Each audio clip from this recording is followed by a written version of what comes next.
Have you ever wondered why sometimes, despite solid evidence, people still argue against the obvious? Well, in the universe of logic and reasoning, such arguments often involve fallacies. Fallacies, in essence, are errors or misleading elements in an argument. They might seem persuasive at first glance, but under scrutiny, they crumble like a house of cards. Fallacies are like the chameleons of the argument world. They blend in, often unnoticed until you look closer. They are everywhere, in political debates, in advertising, even in casual conversations. Understanding fallacies is like holding a decoder ring to arguments. It allows us to dissect and analyze the strength and validity of an argument. But why are they important? They help us sift through the noise, to distinguish between sound reasoning and manipulation. They lift the veil off the art of persuasion, enabling us to make informed decisions and form balanced judgments. Fallacies, my friends, are the smokescreens in the battlefield of dialogue. Imagine someone telling you, if you skip a meal today, you'll starve to death tomorrow. Sounds a bit drastic, doesn't it? This is an example of what we call the slippery slope fallacy. The slippery slope fallacy is a type of argument that suggests taking a minor action will lead to major and often ludicrous consequences. It's like saying if you give a mouse a cookie, he'll end up taking over your entire house. It relies on the assertion that a certain event will set off a chain reaction, leading to an inevitable, typically catastrophic outcome. Now let's dive a little deeper. The slippery slope fallacy can be compelling because it plays on our fears of the unknown and the unpredictable. It's often used in debates and arguments to discourage a course of action by painting a dire picture of what could happen. You'll see it used in discussions on topics as varied as legislation, personal habits, and even in advertising. Take, for instance, a debate on climate change. Someone might argue, if we allow any increase in carbon emissions, our cities will be underwater in 10 years. This is a classic example of a slippery slope fallacy. It escalates the situation from a relatively minor increase in emissions to a catastrophic flood, without providing any evidence that one would directly cause the other. So how do you respond when you encounter a slippery slope fallacy? The key is to challenge the assumption that one event will inevitably lead to the predicted outcome. Ask for evidence. What are the steps that lead from the initial action to the final consequence? Are they likely or even possible? By breaking down the argument, you can expose the fallacy for what it is, and attempt to manipulate through fear, rather than reason. So remember, one small action does not necessarily lead to an extreme outcome. Just because you skip a meal, doesn't mean you're on the fast track to starvation. Life is full of nuance and complexity, and any argument that tries to simplify it into a straight, slippery slope is likely skating on thin ice. Ever felt like someone has twisted your words into something you never meant? It's a frustrating experience, isn't it? This is the essence of the straw man fallacy, which occurs when someone distorts, exaggerates, or oversimplifies an opponent's argument to make it easier to attack. It's like building a straw version of the original argument, one that's far weaker and easier to knock down. Imagine you're having a conversation about climate change. You argue that we need to reduce carbon emissions to combat global warming, but your friend retorts, "So you want to shut down all factories and throw millions of people out of work?" Here, your friend has set up a straw man. You never suggested shutting down all factories, but by exaggerating your argument, your friend has made it seem unreasonable. Or let's say you're discussing school funding. You suggest that more funds should be allocated to arts education. But a counter-argument comes in the form of, "So, you want to take away money from math and science, leading to a generation of students who can't do basic algebra." Again, a classic straw man. You didn't propose taking away funds from other subjects, but the distortion makes your argument appear harmful. The straw man fallacy is fallacious because it doesn't engage with the actual argument. It's a diversion, a sleight of hand that shifts the discussion from the original point to a distorted version of it. It's like arguing with a scarecrow rather than the person who put it up. It might be easier, but it's not very productive or fair. How to respond to a straw man? Don't get defensive. Instead, calmly point out the distortion and bring the conversation back to your original argument. For instance, you could say, "I didn't suggest shutting down all factories. I merely suggested we need to reduce carbon emissions. Let's discuss ways we might do that without causing massive job loss." So the next time someone tries to distort your argument, you know they are setting up a straw man. Be aware, stay focused, and don't let the straw man distract you from making your point. Have you ever been in a debate where the person, instead of addressing your point, attacks you personally? This, my friends, is a classic example of the ad hominem fallacy. The term ad hominem comes from Latin and literally translates to against the man.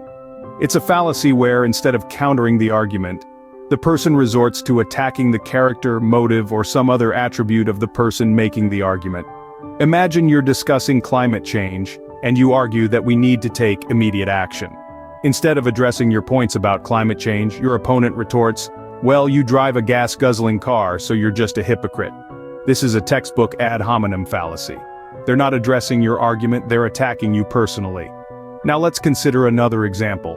Suppose you're advocating for a vegetarian diet, citing various health and environmental benefits. Your opponent responds, "But you're just saying that because you own a vegetarian restaurant." Again, this is an ad hominem fallacy. They're not addressing the merits of a vegetarian diet, they're attacking your motive. So how do you counter an ad hominem fallacy? The first step is to recognize it. Once you do, don't get defensive or retaliate with a personal attack of your own. Instead, calmly redirect the conversation back to the issue at hand. You can say something like, "Whether or not I drive a gas-guzzling car or own a vegetarian restaurant is irrelevant to the points I've made about climate change or vegetarian diets." Remember, the goal of a debate or discussion is to evaluate ideas, not to defame characters. If someone resorts to an ad hominem attack, it usually means they're out of valid counter-arguments. So stand your ground, stick to the facts, and don't let personal attacks derail the conversation. Remember, a personal attack is not a valid counter-argument. Ever heard someone say, "Because this famous person said so, it must be true"? Welcome to the world of the appeal to authority fallacy, a fascinating and often subtle trick of the mind. This fallacy occurs when someone argues that a claim must be true simply because a valid authority or expert on the issue has said it is. Now don't get us wrong, citing authorities can add weight to an argument, but it is not a guaranteed seal of truth. Let's dive into this a bit deeper. Picture this. You're in a debate about nutrition, and your opponent says, "Well, 5-time Olympic gold medalist Michael Phelps eats 12,000 calories a day, so it must be healthy." Sounds convincing, right? But wait a minute, Michael Phelps is an authority in swimming, not nutrition, and his extraordinary physical routine is far from the average person's. So while his dietary habits may work for him, it doesn't mean it's a one-size-fits-all solution. The appeal to authority fallacy is often used in advertising. You've probably seen commercials where celebrities endorse products from skincare to sports gear. The underlying message? If it's good enough for them, it must be good enough for you. But remember, just because a famous actor uses a certain brand of toothpaste doesn't mean it's the best one out there. This fallacy also pops up in politics. Politicians often quote scholars, economists, scientists, and other figures of authority to back up their views or policies, but it's crucial to examine the context. Is the quoted authority truly an expert in that field? And do they represent a consensus or just a single viewpoint? Navigating the realm of arguments can be tricky. It's easy to be swayed by the appeal to authority fallacy. But the key is to critically evaluate the relevance and expertise of the authority being quoted. So, the next time someone quotes an authority, make sure the authority is relevant to the argument. Have you ever been presented with only two options when there were clearly more? This, ladies and gentlemen, brings us to our next fallacy, the false dilemma fallacy. It's a classic trick in the world of argument where only two alternatives are presented as the only possible options, even though there may be more. The false dilemma fallacy, also known as the either-or fallacy, is a master of manipulation. It narrows the field of possibilities down to just two, forcing a choice between them. It's like saying, you're either with us, or you're against us. Or, if you're not part of the solution, you're part of the problem. Sounds familiar, doesn't it? But let's not get carried away. This fallacy is not always as dramatic as that. Sometimes it can be quite subtle. Think about a friend saying, either we go to the movies or we stay home and do nothing. In reality, there could be a multitude of other options, like going for a walk, visiting a museum, or simply choosing to watch a movie at home. Now, why is it a fallacy, you ask? Well, it's because it's misleading. It falsely presents the world as overly simplified and dichotomous, where everything is either this or that, with no room for anything in between or beyond. It's a clever way to corner someone into making a decision they might not have made if they were aware of all the available options. So, how do you counteract this fallacy? The key is to recognize it first. Look out for situations where you're presented with limited choices. Then, question these choices. Are there really only two options? Can there be more? Don't be afraid to challenge the limitations imposed by the false dilemma. Remember, the world is a complex place with a multitude of possibilities. Don't let the false dilemma fallacy trick you into seeing it in a binary, simplistic way. Life, my friends, is not just black and white. There are shades of gray too. Ever felt pressured to agree with a popular opinion even when you had doubts about it? That, my friends, is the bandwagon fallacy in action. Also known as the appeal to popularity, this fallacy capitalizes on our innate desire to fit in, to go with the flow, to be part of the majority. But let's unpack this a bit more, shall we? The bandwagon fallacy operates under the premise that if a lot of people believe something, it must be true. It's like saying, over 1 billion people can't be wrong. But here's the thing, they absolutely can be. History is littered with examples of popular beliefs that have been proven wrong. Remember when everyone believed the earth was flat, or when everyone thought bathing was bad for health? Now let's look at a more contemporary example.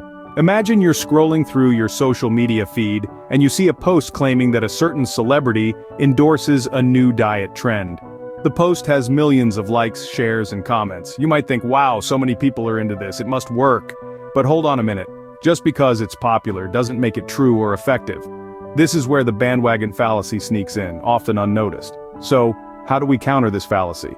The answer is critical thinking. Don't accept something as true just because it's popular. Ask for evidence.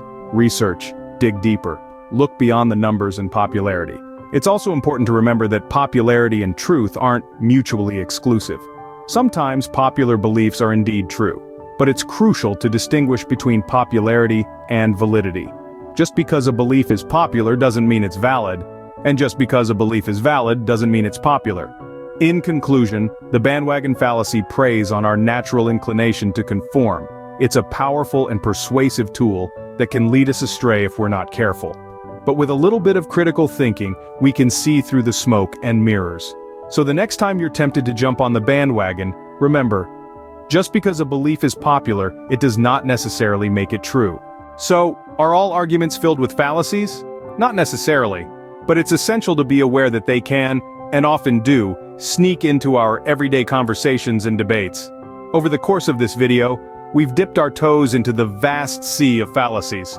We've explored the slippery slope where an argument suggests a minor action will lead to major and usually negative consequences. We've examined the Straw Man Fallacy, which involves misrepresenting an opponent's argument to make it easier to attack. We've also delved into the Ad Hominem Fallacy, where one attacks the person making the argument rather than the argument itself. We've discovered the Appeal to Authority Fallacy, where one cites a figure of authority in an area unrelated to their expertise. We've navigated the tricky waters of the False Dilemma Fallacy, where an argument presents only 2 options when in reality, there are more. Lastly, we've discussed the Bandwagon Fallacy, where popularity is mistaken for credibility. These fallacies, along with many others, can distort our perception of reality and lead us to make incorrect conclusions.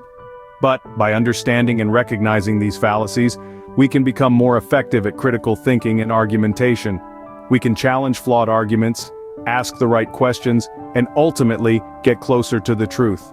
Remember, the goal here isn't to win arguments or make others look bad. It's about fostering clear and productive conversations, promoting understanding and making informed decisions. It's about thinking critically and independently. So, as you go about your day, keep these fallacies in mind. When you encounter an argument, pause, reflect, and ask yourself, is this a sound argument or is it a fallacy? Fallacies are everywhere, but now you have the knowledge to spot them, and that, my friends, is power. So use that power wisely, and let's make our world a place filled with more thoughtful discussions and less fallacious reasoning.